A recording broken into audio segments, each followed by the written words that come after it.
করছি আমাদের এখানে মুফতি মাওলানা তারেক রহমাতুল্লাহ সাহেব আছেন, উনি ওনার মূলের মাধ্যমে আমাদের এই কর্মসূচি শেষ হবে। আসসালামু আলাইকুম। আইন 2021 অনুযায়ী একজন এজেন্সি সর্বনিম্ন 100 হাজি হলেই অপারেট করতে পারবে, সর্বোচ্চ 300 হাজি অপারেট করতে পারবেন। কিন্তু হঠাৎ করেই এবছর আমাদের উপরকে চাপিয়ে দেওয়া হলো 500 জন হাজি একটি এজেন্সি অপারেট করতে হবে। আমরা দেশের বর্তমান পরিস্থিতি বিবেচনা করে আমাদের জন্য কষ্ট হবে, তারপরেও আমরা সেটা মেনে নিয়েছি। আমরা সরকারের নির্দেশনা অনুযায়ী, সরকারের প্রজ্ঞাপন অনুযায়ী 500 জনের লিড করেছি। হঠাৎ করে আমাদেরকে এখন আবার বলতেছে 1000 জনের লিড করতে হবে। এটা তো একটি অসম্ভব ব্যাপার। কেন, কার স্বার্থে এই অসম্ভব বিষয়টি আমাদের উপরে চাপিয়ে দেওয়া হচ্ছে? আমরা আপনাদের মাধ্যমে এই সংকট নিরসনের জন্য প্রধান উপদেষ্টার হস্তক্ষেপ কামনা করছি। আমরা আজকের আমাদের দুই দলের সাবেক সভাপতি জনাব লাইন এমএলএ সম্রাট তার বক্তব্যের মাধ্যমে এবং মনোযোগের মাধ্যমে আজকে আমরা আমাদের এই মানববন্ধন কর্মসূচির সমাপ্তির দিকে। সাংবাদিক ভাইরা এবং আমাদের মালিকবৃন্দ জাতীয় প্রেস ক্লাবের সামনে এসে সমবেত হয়েছে। সম্মানিত এজেন্সির মালিকবৃন্দের প্রতি আমি কৃতজ্ঞতা প্রকাশ করছি। আজকে জাতীয় প্রেস ক্লাবের সামনে থেকে এই মানববন্ধন কর্মসূচি থেকে মাননীয় প্রধান উপদেষ্টার নিকট একটিমাত্র আহ্বান রাখবো, এ দেশ মুসলমানের দেশ, এ দেশ ইসলাম প্রিয় শান্তিপ্রিয় দেশ। দেশের ধর্মপ্রাণ মুসলমানরা তাদের ফরজ ইবাদতগুলির মধ্যে একটি ইবাদত হজ পালন করে। আর এই হজ পালন করার জন্য সরকারের নিয়োগকৃত এজেন্সি যারা আল্লাহর মেহমানদের সেবা দান করে, এই মেহমানদের সেবা দান করার জন্য নিয়োগকৃত এজেন্সিরা আজকে তাদের অফিস রেখে, হাজিদের সেবা দানের কাজ রেখে তারা আজকে জাতীয় প্রেস ক্লাবের সামনে এসে রাস্তায় অবস্থান নিয়েছেন। আমি আজকে জানিয়ে দিতে চাই, অন্য কোনো দাবি নয়। একটি এজেন্সি প্রতি মন্ত্রণালয় যে প্রজ্ঞাপন জারি করেছে 500 জন করে হাজি নিবেন, সেই প্রজ্ঞাপন অনুযায়ী কয়েকটি এজেন্সি মিলে অনেক কষ্ট স্বীকার করে লিড নির্বাচন করে 500 এজেন্সি প্রতি 500 হাজি সংগ্রহ করেছেন।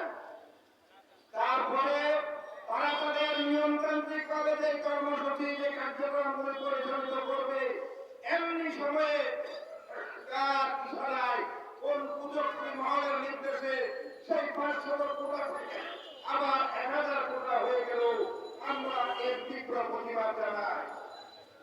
প্রধান উপদেষ্টার নিকট উদাত্ত আহ্বান জানাই, আমাদের কোটা 500 এই বছরের জন্য এটি যে কোনোভাবে হোক উনি ব্যবস্থা গ্রহণ করবেন।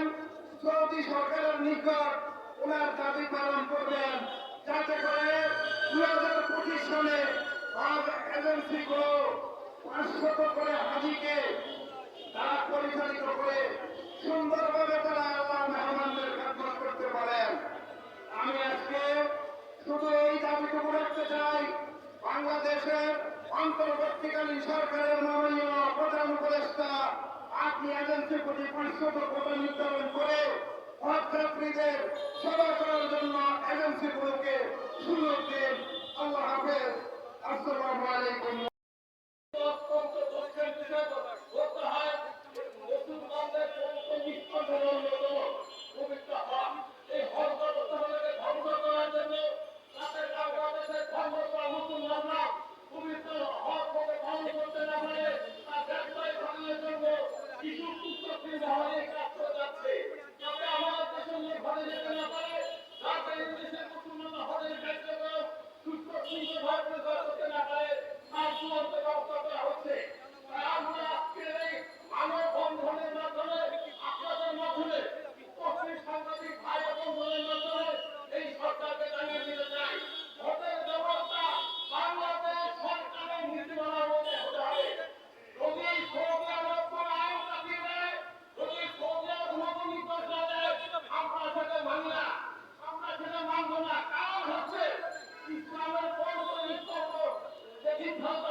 সম্মানিত অফিসার, এই ঘটনার 3 দিন পরে হঠাৎ করে সরকার থেকে নির্দেশ আসলো 1,000 টাকা প্রতি লাইসেন্সে।